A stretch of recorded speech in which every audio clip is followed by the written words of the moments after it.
நம்ம எல்லாருக்கும் சிவன், பிரம்மா, விஷ்ணுன்ற தெய்வங்களை தெரியும். ஆனால் இவங்க 3 பேரும் ஒரு சேர்ந்த ஒரு தெய்வம் இருக்குன்றது தெரியுமா?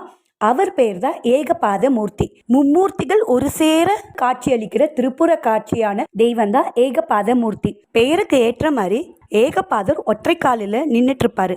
அவர் கூடவே நம்ம பிரம்மா, விஷ்ணு 2 பேரையும் ஒரு சேர தரிசிக்கலாம். பிரளய காலத்திலையும் இந்த தெய்வத்துக்கு அழிவே இல்லையா.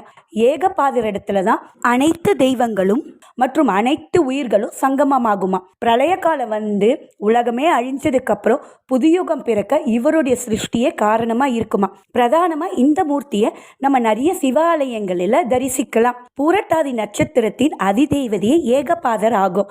மதுரையில் மட்டும் இவருடைய சிற்பம் ரொம்ப பெருசா இருக்குமா. ஏகபாதரை வணங்கிட ஏற்றமிகு வாழ்வு ஏற்படும். இந்த மாதிரி இன்ட்ரெஸ்டிங்கான ஆன்மீக தகவல் தெரிஞ்சுக்கணும்னா என் சேனலை சப்ஸ்கிரைப் பண்ணி வச்சுக்கோங்க.